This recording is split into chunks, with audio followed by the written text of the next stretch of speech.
sesuatu komunikasi dan juga kesempatan yang mana orang yang berakal jika menerimanya dengan baik menerima implikasi dari perkataan dan makna yang terkandung dalam nas.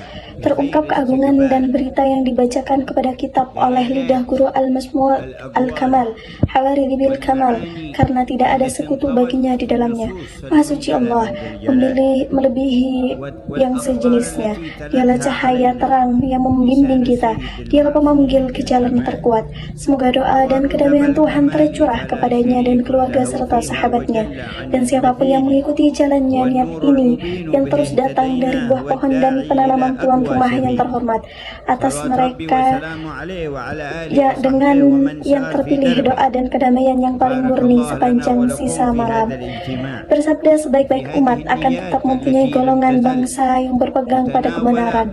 Mereka tidak akan dirugikan oleh orang-orang yang menentangnya dan tidak akan dirugikan oleh orang-orang yang meninggalkan mereka sampai perintah Allah terpenuhi, menunjukkan bahwa petunjuk mulianya terpelihara dalam umat selama berabad-abad, dan bahwa kebijaksanaan Tuhan telah menentukan bahwa akhir itu akan ada dan akhir itu benar-benar ada. Maka keberadaan Al-Manawi, jika Al-Manawi ditemukan, maka itu tidak menjadi keraguan bagi Anda, melainkan menjadi tempat penegasan atas apa yang disabdakan beliau, damai dan berkah Allah besertanya. Dan jika Al-Khadir ditemukan, maka Tuhannya tidak akan menjadi milikmu, melainkan tempat kepastian dan keberadaan Al-Khadir, dan hadirnya Al-Manawi merupakan tanda kebenaran Al-Manawi ini dan kebenaran yang telah mewariskan pola itu. Ingkaran atau menjauhkan diri dari kelebihan atau kelalaian dalam mengikuti dengan baik Muhammad kita tercinta. Semoga Allah Subhanahu wa Ta'ala memberkati dia, keluarga, dan mengikuti kontrak perantara itu. Dia menghendaki sebagaimana hati merasakan jarak karena cinta yang dia simpan di dada. Itulah yang dia kehendaki, iman kepada kebenaran dan kepada Rasul. Semoga Tuhan memberkatinya dan memberinya kedamaian, cinta yang pada yang suci, kepada Az-Zahra, cinta kepada ibundanya yang agung Khadijah, cinta kepada saudara-saudaranya yang terhormat. Kita telah mendengar referensi berita, rumah, kelahiran dan status mereka. Cinta kepada putra-putrinya yang terhormat, yang 2 kali lebih besar. Dan ini cinta terhubung dengan orang yang terhubung dengan sisi yang paling terhormat dan terhormat, sisi Al-Mustaqim Muhammad di tuan rumah, namun seisi rumahnya berdebat dengannya dengan terhormat, sebagaimana para sahabatnya berdebat dengan terhormat, sebagaimana bangsanya berdebat dengannya dengan terhormat.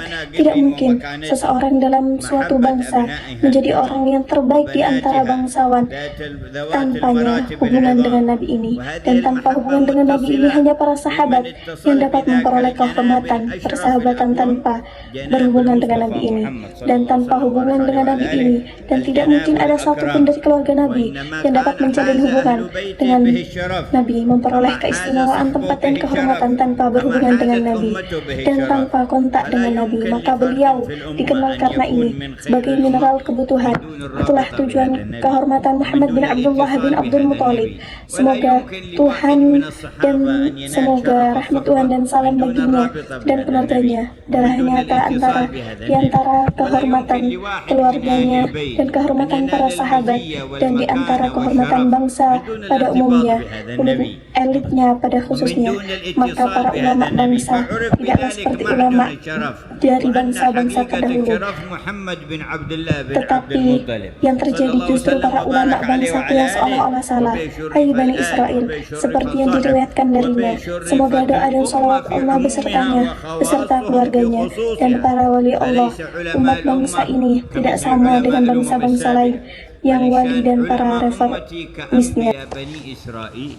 Atau begitulah kekhususan yang telah beliau ceritakan kepada kita, bahwa bangsa-bangsa memandang kepada apa yang diwahyukan Allah pada hari kebangkitan, hari pembalasan, keputusan dari penguasa yang kebijaksanaannya tidak dikagumi.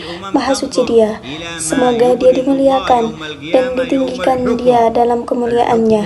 Maka bangsa itu akan didahulukan dari segala bangsa, dan bangsa itu akan timbang sebelum ditimbang untungnya bangsa-bangsa, dan suatu bangsa akan melewati Sirat sebelum ia melewati bangsa-bangsa, dan suatu bangsa akan masuk surga sebelum ia memasuki bangsa-bangsa. Hadisnya bangsa-bangsa terdahulu memandang bangsa delegasinya, panji-panji di dalamnya dan kelompoknya. Berbahagialah orang-orang yang mengikuti mereka di antara orang-orang yang bertakwa dan orang-orang yang dicobai berkata, mereka semua adalah nabi. Dan orang-orang mereka mengatakan tentang bangsa-bangsa, mereka semua adalah nabi. Tidak ada nabi di antara mereka kecuali Muhammad Shallallahu Alaihi Wasallam. Dan mereka yang selebihnya adalah bangsanya yang dimuliakan. Dengan itu, semoga berkah dan kedamaian Tuhan melimpah padanya dan keluarganya dan teman-temannya. Membicarakan arti ini, hal inilah yang terjadi dengan visi Imam tentang Al-Hasan As-Sazili. Semoga Tuhan mengasihi dia, semoga Tuhan yang Maha Esa mengasihi dia. Dia mengatakan bahwa dia melihat dalam mimpi bahwa dia memasuki sebuah rumah, tempat suci, dan dilihatlah Rasulullah. Semoga Tuhan memberkati dia dan memberikan kedamaian. Dia menyapa orang-orang yang sedang duduk dan para nabi di sekitarnya. Di antara para nabi dia melihat kita, Nabi Musa dan Nabi Isa. Lalu Musa, Tuhan kami, berkata, wahai Rasulullah, Anda mengatakan dalam hadis Anda bahwa ulama bangsa saya seperti Nabi umat saya. Israel menjawab, ya. Dia berkata, bisakah Anda menunjukkan kepada kami salah satu para ulama bangsamu yang bagaikan Nabi di antara kami? Maka dia, semoga Tuhan memberkatinya dan memberikannya kedamaian. Hamid Al-Ghazali, Imam Al-Ghazali yang berduka, terima masuk di antara mereka. Dia berdiri dan duduk serta berkata, ini guru kita Musa berbalik dan berkata, siapa namamu Imam? Muhammad bin Muhammad Al-Ghazali. Tetapi aku bertanya padamu tentang namamu. Kamu baru saja memberitahu namamu dan nama ayahmu, kakekmu dan sukumu. Apakah ini lebih dari sekedar sopan? Untuk pertanyaan dijawabannya, maka guru kita Al-Ghazali menoleh kepada Nabi Muhammad dan berkata, urusan Tuhan.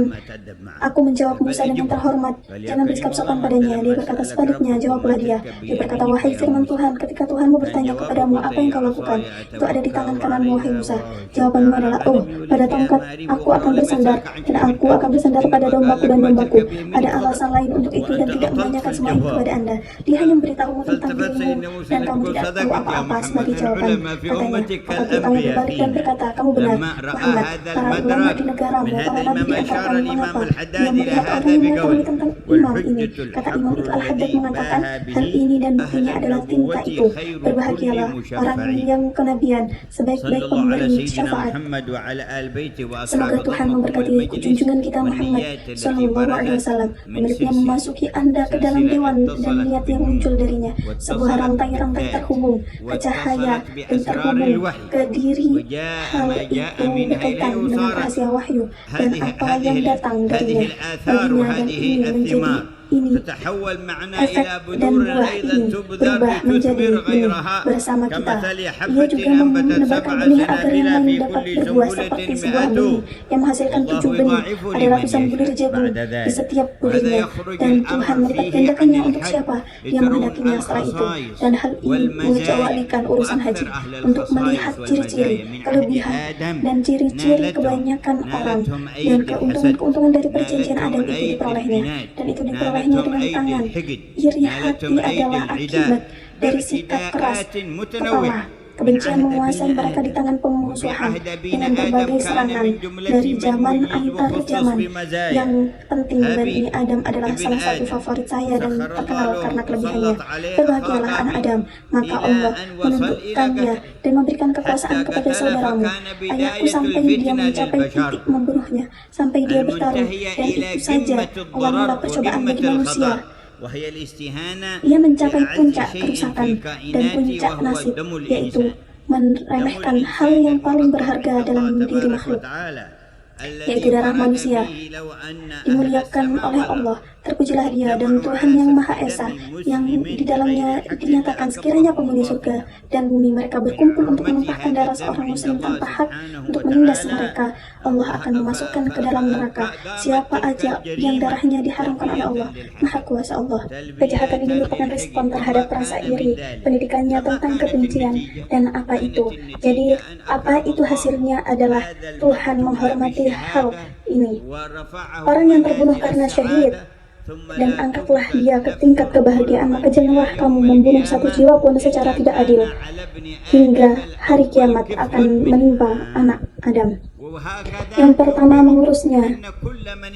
Jadi ini memberitahu Anda bahwa setiap orang yang merespon dirinya sendiri adalah orang yang iri terhadap seseorang, menyerang seseorang atau menghina. Tidak ada seseorang pun yang dirugikan oleh dirinya sendiri, melainkan karena usahanya sendiri untuk menghapusnya dan berusaha menghancurkannya.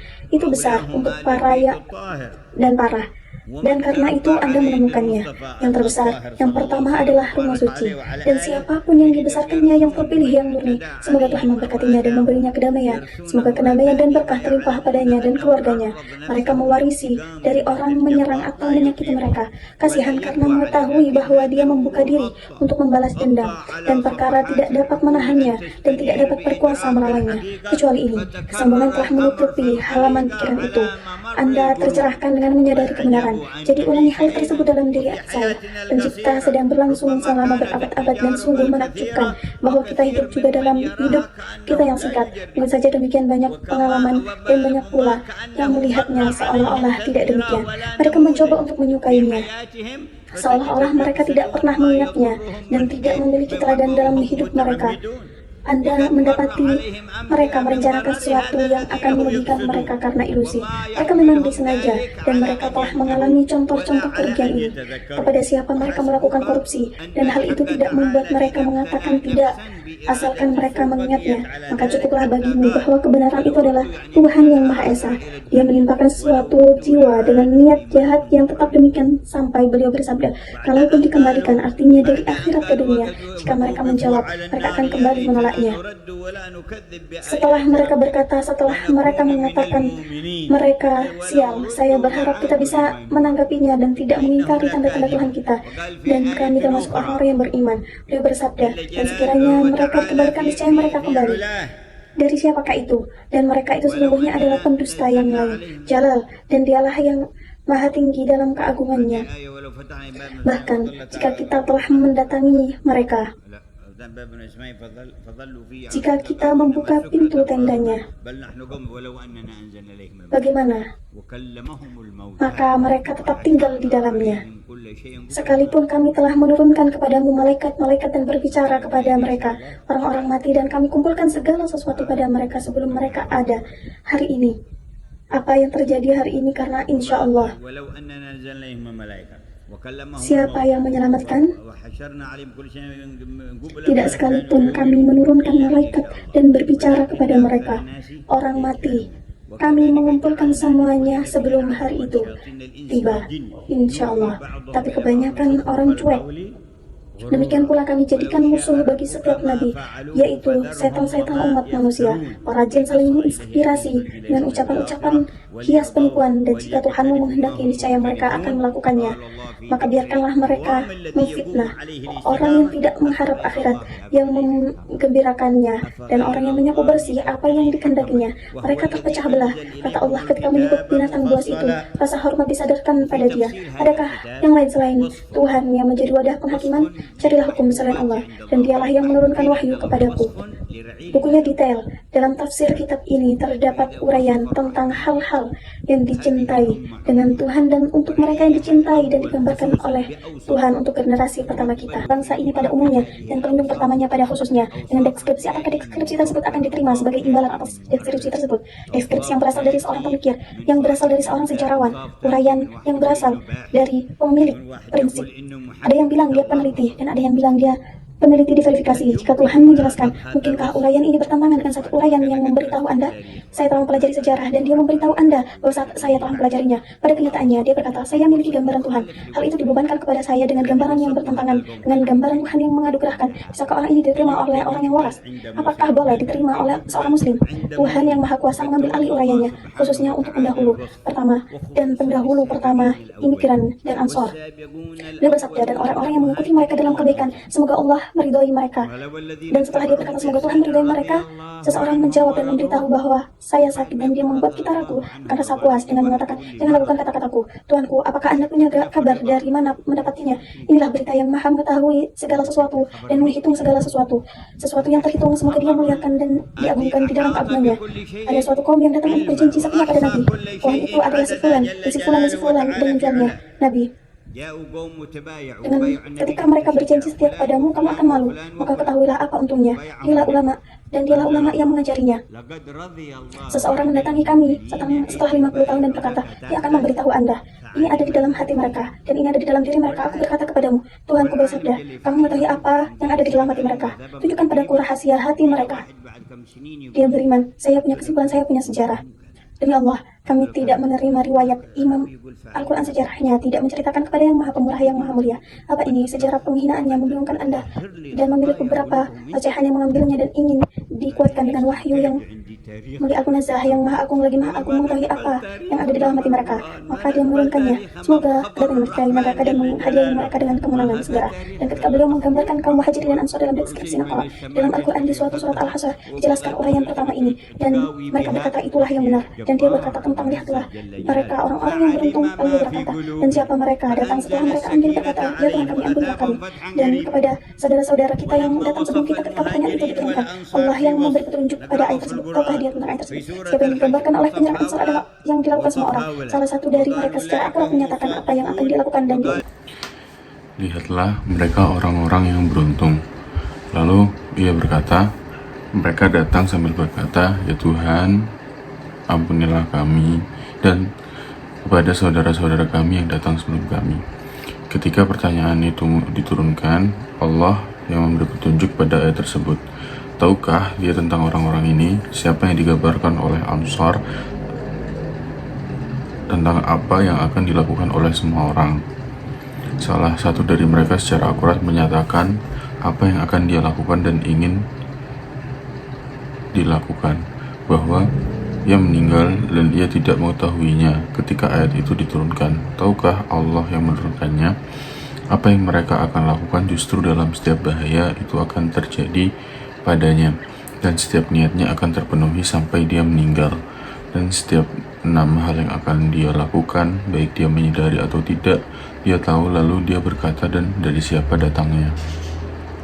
Setelah mereka berkata, ya Tuhan kami, ampunilah kami dan saudara-saudara kami, lalu mereka yang mendahului kami dalam keimanan, maka alangkah hinanya dia yang datang setelah mereka, kecuali pada pendekatan atau pola ini. Kalau kita tahu itu, bangsa tidak senang dengan dampak keruntuhan atau salah satu momok yang menimpa banyak orang. Jadi kami berselisih paham mengenai hal-hal yang paling sederhana. Iblis pun masuk di antara kami. Meskipun itu adalah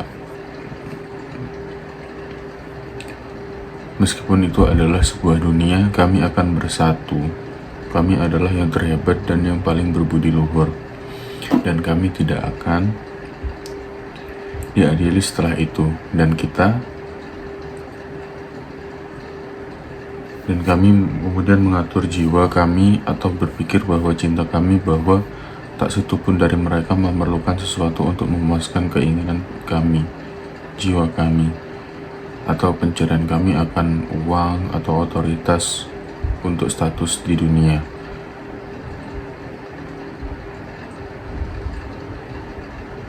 Dan ketika hal tersebut terjadi, ketidakadilan akan dan dampaknya juga terjadi. Godaan-godaan dan derita yang tidak dapat dielakkan, serta derita kebenarannya adalah melalui keamanannya dan kebenarannya terhadap bangsa dengan menyadari kebenaran yang dibicarakan oleh Rasulullah. Itu saja cukup. Dan apa manfaatnya bagi kita setelah jenis pelajaran sebelum Islam yang selama berabad-abad apa yang disepakati? Kita bisa mengambil manfaat dari pikiran Nar al-Buifi, kecuali dia setuju dengannya. Kami akan melakukannya setinggi mungkin untuk mengalihkan kendali kita dari berserah diri kepada Yang Maha Tinggi dan Rasulnya sebagai penunjuk jalan yang paling baik dan yang paling baik. Untuk sebagian dari itu semua, kami menemukan perilaku yang aneh. Kami mengetahui kebenaran tentang apa yang Allah telah paksakan kepada kami atas kasih sayangnya, dan apa-apa yang Allah telah bebankan kepada kami dari rasa cintanya terhadap orang-orang yang berada di rumah suci. Itu semua ada dalam metode atau kurikulum tempat Anda mendengar acara tersebut.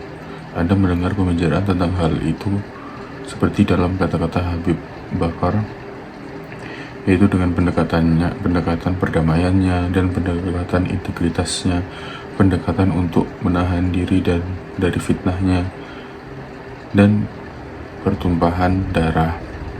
Cara yang diikuti oleh Khalifatul Rasyidin dan Ahlul Bait yang murni, dia membawa kita setelah 2 abad dan dari waktu ke waktu. Katanya orang-orang membicarakan tentang tanah Fadak dan sebagainya. Mereka mengatakan bahwa kita tahu bahwa situasinya telah berubah. Para khalifah yang mendapat petunjuk kemudian mengambil alih kekhalifahan Tuan kami Ali bin Abi Thalib. Apakah ada yang lain alih-alih sesuatu? Apakah hal itu membatalkan keputusan yang sudah ada sebelumnya? Tidak satupun dari itu, baik sebelum dia menjabat maupun sesudahnya. Dia mengambil alih kekhalifahan dan menjadi pemiliknya. Jadi siapa yang bisa sederajat dengan dia, dan yang kedua ada bersamanya, namun dengan doa-doanya. Katakan padaku, apakah kamu suka atau tidak jika saya bertanya kepada Anda tentang apa yang dia lakukan? Jalan manakah yang diambil oleh guru kita Imam Ali tentang apa yang dia lakukan? Jalan manakah yang diambil oleh guru kita Imam Ali atau Hasan atau mungkin Husain atau orang-orang setelah mereka seperti Ali Zainal Abidin, Muhammad Baqir atau Ja'far? Itu berarti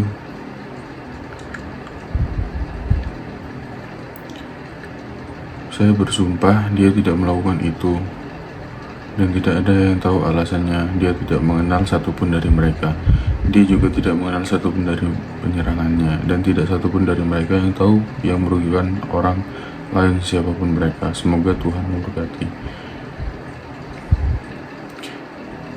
Keindahan keberadaan yang kita warisi perlakuan terhadap orang-orang yang menyakiti, orang-orang yang menyerang, orang yang mengutuk, yang punya biografi sampai apa yang mereka lakukan pada biografi masa lalu, yang sampai apa yang mereka lakukan pada putri pertamanya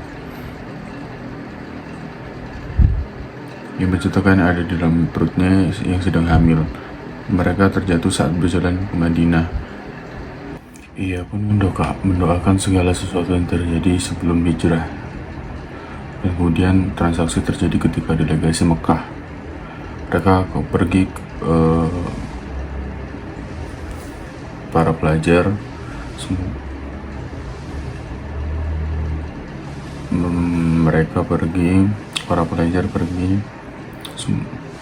dan kami mengetahui rahasia dari urusan ini dan rahasia dari hal ini. Seperti yang sudah disebutkan dalam biografinya bahwa dia menceritakannya kepada mereka setelah dia percaya dan meminta pertolongan kepadanya untuk anak-anak Fir'aun. Bangsa ini tidak diragukan lagi berasal dari neraka. Bangsa ini lebih berkuasa dari Fir'aun Musa. Percayalah bahwa pada Nabi dan ambillah keamanan dan putranya. Dia pergi sampai dia hampir menceburkan dirinya ke laut. Dia memaparkan dirinya kepada Al-Hidir dan berkata kepada Nabi sambil berkata, kami ingin aman bagi siapapun yang memakannya untuk mempercayai kami dan mengembalikan isinya dan memberinya sorban. Mereka membawa sorban yang terpilih. Seperti Ud Abu Jahal, dia beriman. Dan Abu Jahal dikenal oleh musuh-musuhnya, dia menyakiti dan tiba, dan sebelum kedatangannya dia memberitahu teman-teman bersamanya, kemurahan hatinya akan datang kepadamu.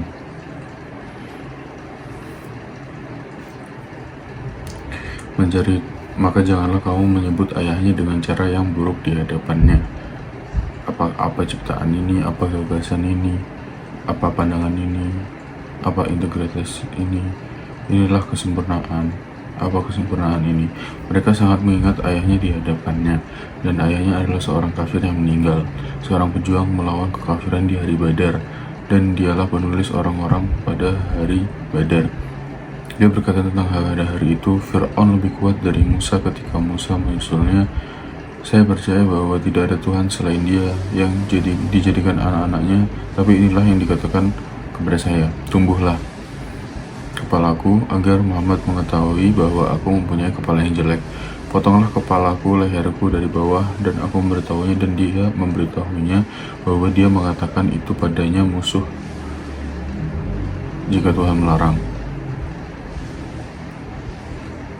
Semoga Allah melindunginya di dunia masih hidup dan sehat. Jadi dia kembali kepada Nabi dan memberitahunya, ingatlah bahwa dia lebih kuat dari Fir'aun dan Musa. Pikirannya ditukar dengan kesabaran dengan imbalan kesabaran. Serahkan penghargaan kepada orang lain. Orang-orang yang berbudi luhur dan lebih terkenal manusia adalah momok para nabi. Namun ketika seringkali dituruni secara tidak adil, dia lebih suka memakannya. Dia kedinginan dan duduk di atas bantal dan mencari pujian, bukanlah hukum Tuhan. Dan sebagainya. Ini menelusuri Bahasia membesarkan cinta dan pernah mendengarnya Bakar menyebut bahwa dia tersinggung di dalam satu dewan. Dia menjelek-jelekan Abdul Qadir tentang apa yang berasal darinya dan kapan sebagian dari mereka mempersiapkannya. Respon setelah pertanyaan ilmiah terjawab, semoga Tuhan, kata cinta Abdul Qadir kepadanya, seperti apa yang kamu inginkan. Biarkan seperti ini, tidak ada tanggapan, tidak ada perkenalan, tidak ada panggilan. Penerima pesannya juga tidak menanggapi orang-orang itu. Lalu setelah mereka berkata, semoga Tuhan memberimu pahala yang baik, jawaban ini tidak lain adalah tidak apa-apa, dan saya pernah mendengarnya disebutkan dalam sebuah pertemuan. Jadi dengan hal lain terjadi dan mereka pergi. Dia memberitahunya saat dia di dalam mobil, tapi semuanya baik-baik saja. Bagaimana dia berkata baik, ini menyinggung perasaannya dan orang-orang lain. Ini hanyalah kebaikan. Hari-hari berlalu, namun ciptaannya mulai berubah. Dia melihat pria di atas itu merasa malu pada dirinya sendiri. Dia mulai datang dan menghormati Abdul Qadir dan mengagungkannya. Inilah rahasia pendidikan ketika Ustadz Habib Umar pidato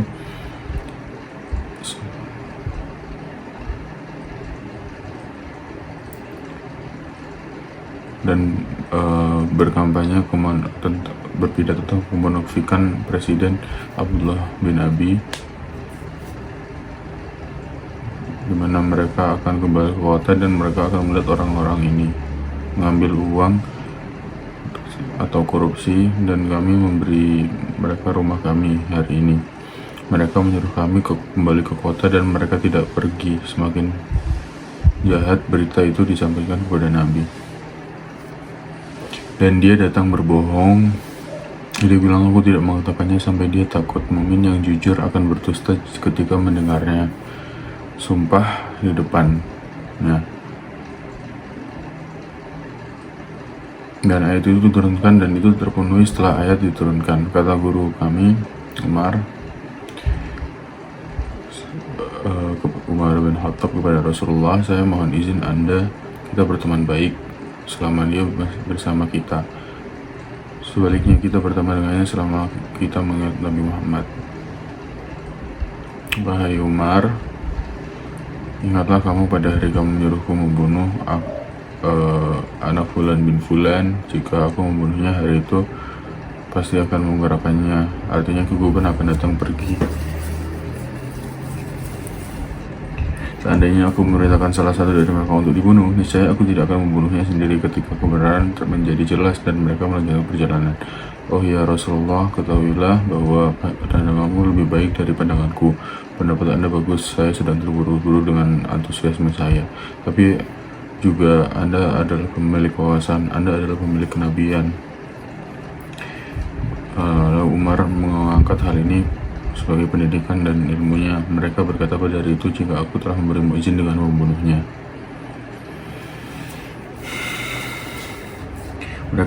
mereka sendiri yang membunuhnya dan tidak ada hasil lagi. Berarti melihat bagaimana individu dipindahkan, suatu bangsa berpindah dari satu negara ke negara lain dengan cara ini.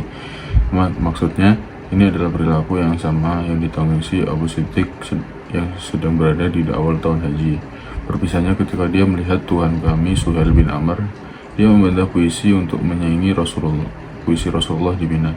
Setelah Nabi mencukur rambutnya, saya malah menjambak rambut dan menciumnya, menyeka matanya dan meletakkan di atas matanya dengan tatapan menangis. Dia mengatakan bahwa hari ini adalah hari Hudaybiyah. Dia berkata, Islah.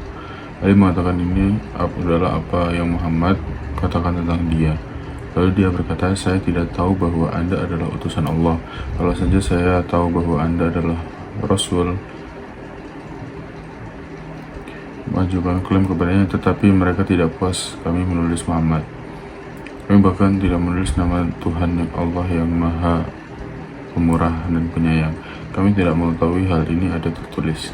Atas namamu ya Tuhan, saat kami menulis dan Tuhan kami Ali menghapusnya, dia menulisnya beginilah jadinya Muhammad, utusan kami.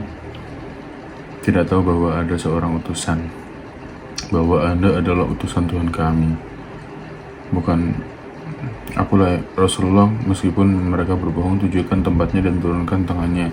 Dia memasukkan jarinya yang murah hati ke dalam air, menarik tangannya, semoga. Dan Umar menulis Muhammad bin Abdul. Tuhan mengatakan hal ini Muhammad bin Abdullah. Tuhan mengatakan hal ini kepada orang-orang yang tidak menerimanya, karena jika tidak menerimanya maka kami akan membunuhnya dan pasti masuk neraka.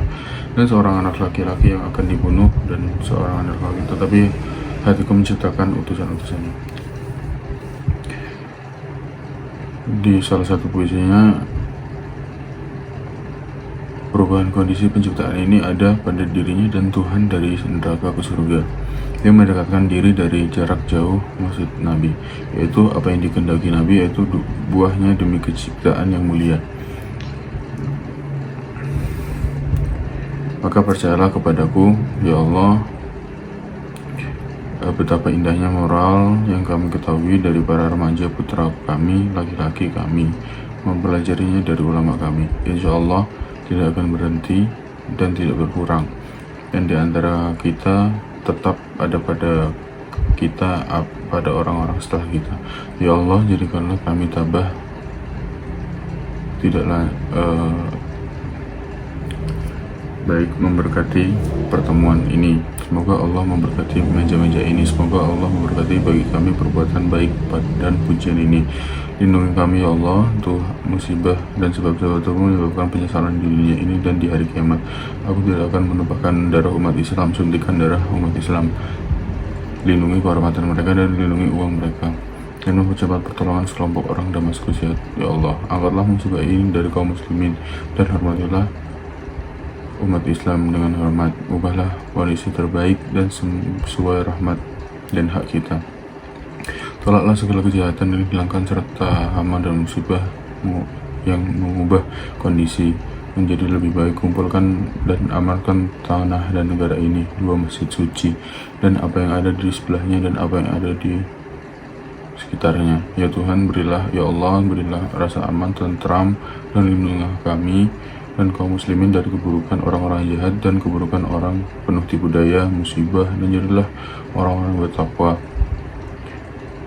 dari segala kebaikan, dan lindungi kami dari kejahatan dan hal-hal lainnya ya Allah. Assalamualaikum warahmatullahi wabarakatuh.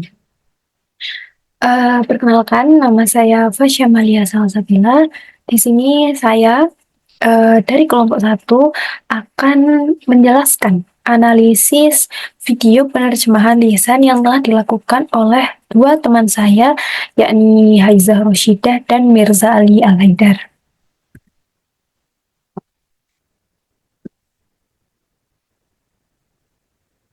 Nah, di kelompok 1 ini kami terdiri dari 3 orang. Yang pertama ada saya, Fasya Malia Salsabila. Di sini saya berperan sebagai penganalisis hasil video terjemahan lisan.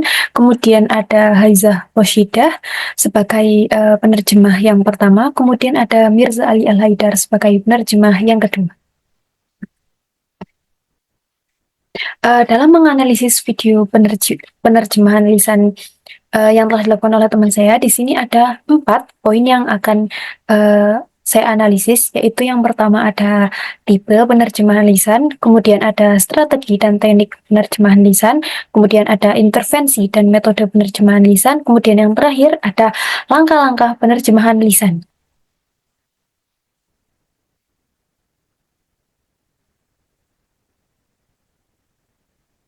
Nah, ini dia adalah video berbahasa Arab yang kami analisis. Nanti linknya akan saya cantumkan di deskripsi. Nanti teman-teman bisa menonton secara langsung video asli atau video berbahasa Arab yang kami terjemahkan.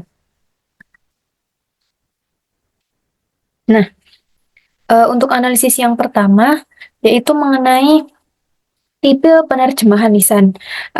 Untuk yang pertama, penerjemahan lisan yang tipe penerjemahan lisan yang dilakukan oleh teman-teman saya itu bisa dikategorikan menjadi beberapa tipe penerjemahan lisan. Nah, yang pertama yaitu ada tipe berdasarkan status profesi. Nah, tipe penerjemahan lisan yang dilakukan oleh kelompok 1 itu termasuk ke dalam tipe penerjemah amatir. Nah, karena penerjemahan itu dilakukan untuk tahap pembelajaran. Jadi, kegiatan penerjemahan lisan itu dilakukan sebagai kegemaran atau dilakukan hanya untuk tahap pembelajaran. Nah, kemudian yang kedua itu tipe penerjemahan lisan berdasarkan sifat kerja. Nah, tipe penerjemahan lisan yang telah kami lakukan, yang telah kelompok 1 lakukan, berdasarkan sifat kerjanya itu termasuk ke dalam tipe penerjemahan lisan paruh waktu atau part-timer. Nah, karena penerjemahan lisan dilakukan sebagai sampingan atau dilakukan ketika ada waktu luang. Jadi, karena kegiatan utama kami adalah mahasiswa, jadi kegiatan penerjemahan lisan merupakan kegiatan sampingan yang kemudian termasuk ke dalam golongan tipe penerjemahan lisan paruh waktu. Kemudian yang ketiga, berdasarkan tempat penerjemahan lisan yang telah dilakukan itu dapat dikategorikan termasuk ke dalam community interpreting. Nah, karena kegiatan penerjemahan lisan tersebut berfungsi sebagai fasilitas komunikasi antara pembicara dengan audiens. Dalam hal ini, maksudnya adalah memfasilitasi antara ceramah atau materi yang disampaikan oleh Habib Umar kepada teman-teman yang menyaksikan video ini, video penerjemahan lisan ini. Nah, kemudian yang keempat yaitu tipe penerjemahan lisan berdasarkan cara. Nah, itu tuh termasuk ke dalam tipe penerjemahan lisan konsekutif. Kenapa disebut dengan penerjemahan lisan secara konsekutif? Karena penerjemahan lisan yang dilakukan itu dilakukan dengan adanya jeda waktu. Artinya, dalam hal ini, beliau Habib Umar itu menyampaikan pesan terlebih dahulu, kemudian ada jarak waktu, kemudian teman-teman saya atau sang penerjemah lisan itu baru menerjemahkannya ke dalam bahasa Indonesia. Ada jeda waktu antara penyampaian materi dan penerjemahan materi. Nah, kemudian yang terakhir itu ada berdasarkan jarak. Nah, berdasarkan jarak itu video penerjemahan lisan ini dapat dikategorikan sebagai ke dalam penerjemahan lisan jarak jauh karena penerjemah itu tidak menerjemahkan secara langsung di tempat dilaksanakan kegiatan ceramah tersebut. Jadi penerjemahan lisan ini dilakukan di sini di Malang, kemudian video tersebut berada di sini. Nah, untuk yang kedua, analisis berdasarkan strategi dan teknik penerjemah lisan. Untuk yang pertama yaitu mengenai strategi penerjemah lisan. Penerjemah lisan yang pertama yaitu penerjemah lisan melakukan kontak mata agar tak terjadi atau melewatkan pesan nonverbal yang disampaikan pembicara. Jadi para penerjemah lisan itu melakukan kontak mata dengan pembicara agar tidak melewatkan pesan-pesan yang tidak disampaikan secara verbal. Nah, kemudian yang kedua ada penerjemah lisan berkonsentrasi pada setiap kata yang disampaikan oleh pembicara. Jadi penerjemah lisan itu hanya berkonsentrasi pada apa yang pembicara sampaikan agar tidak terjadinya kesalahan dalam penerjemahan. Nah, kemudian penerjemah lisan menyampaikan hasil terjemahan dengan yakin dan jelas. Jadi, teman-teman yang menerjemahkan secara lisan itu menyampaikan hasil terjemahan insya Allah dengan yakin dan jelas. Nah, kemudian yang keempat ada penerjemah lisan tidak menambah dan tidak mengurangi isi pesan. Jadi, hasil terjemahan yang disampaikan oleh teman-teman penerjemah lisan itu disampaikan apa adanya, tidak menambah dan tidak mengurangi isi materi atau isi pesan yang telah disampaikan oleh pembicara. Kemudian yang terakhir ada intonasi yang disampaikan penerjemah sesuai dengan yang disampaikan pembicara. Nah, kemudian ada teknik-teknik penerjemahan lisan. Setelah dianalisis itu terdapat ada 6 atau 7 itu teknik penerjemahan lisan yang dilakukan oleh para penerjemah. Yang pertama itu ada terjemah harfiah, yaitu penerjemah mengartikan bahasa sumber ke dalam bahasa sasaran kata per kata, kemudian mencari kata yang sepadan dalam BSA agar lebih mudah memahami. Nah, kemudian yang kedua ada teknik adaptasi, yaitu para penerjemah mengganti unsur budaya bahasa sumber dengan unsur budaya yang dikenal dalam bahasa sasaran atau yang lebih atau sering kita gunakan di dalam bahasa sasaran.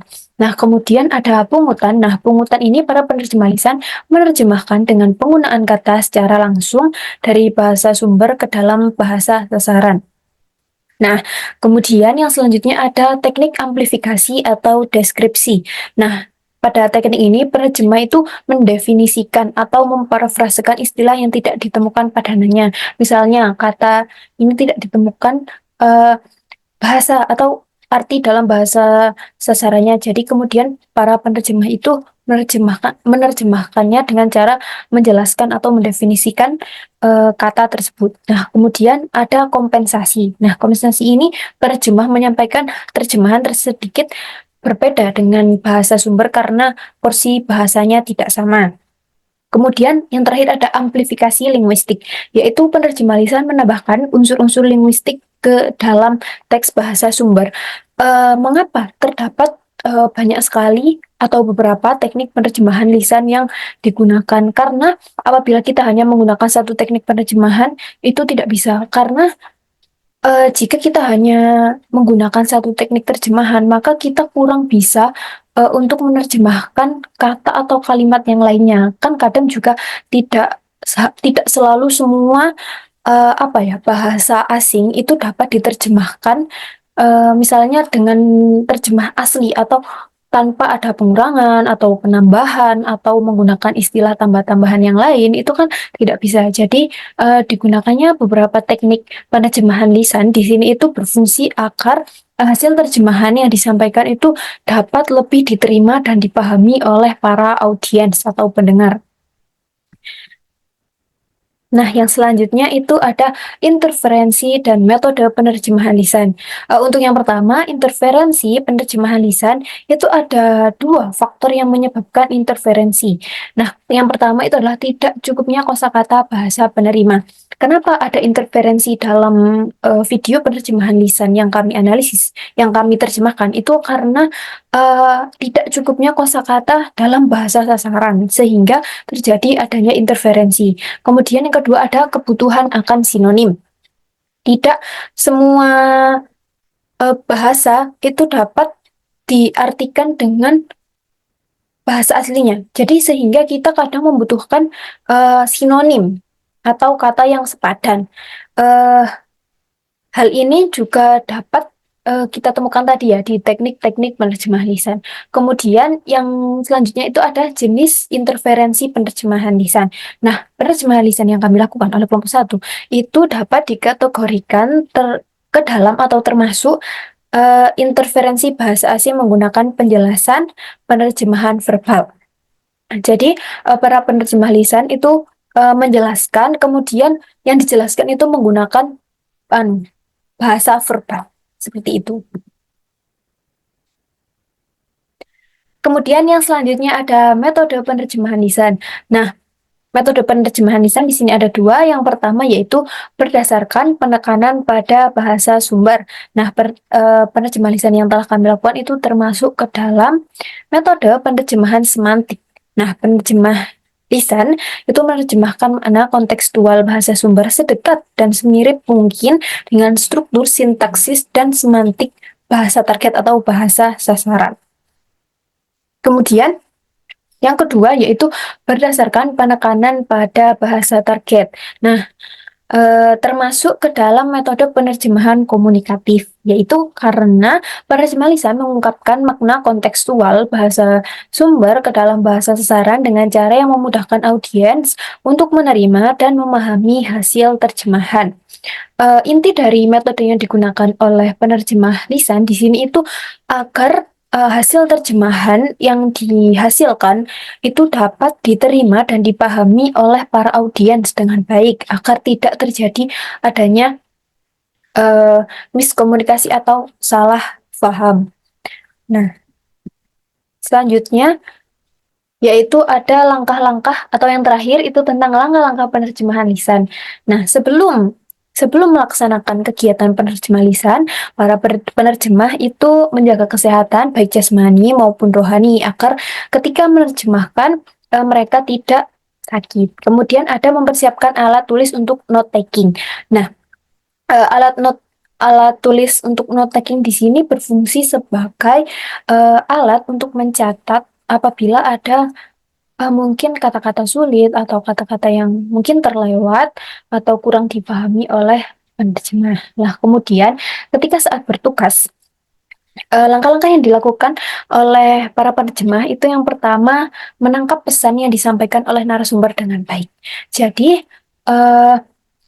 para penerjemah lisan itu mendengarkan dan menyimak dengan seksama apa pesan-pesan yang disampaikan oleh narasumber dengan baik agar nanti ketika melakukan proses penerjemahan itu hasil terjemahannya tidak salah. Nah, kemudian yang kedua ada menganalisis dan menafsirkan maksud dari narasumber dengan gaya bahasa dan padanan kata yang sesuai. Nah, ketika dalam proses menerjemahkan ke dalam bahasa sasaran, yang dalam hal ini adalah bahasa Indonesia, para penerjemah itu menafsirkan. Yang pertama yaitu menganalisis, kemudian ditafsirkan atau didefinisikan itu dengan gaya bahasa dan padanan kata yang sesuai dengan bahasa Arab, tetapi juga gaya bahasa dan padanannya itu sesuai di bahasa Indonesia, seperti itu. Nah, kemudian yang terakhir ada mengungkapkan hasil terjemahan dengan jelas dan dapat dipahami. Ketika mengungkapkan sebuah hasil terjemahan, para penerjemah lisan itu harus mengungkapkan hasil terjemahannya dengan jelas dan dapat dipahami agar para audiens juga dapat memahami dengan baik. Seperti itu.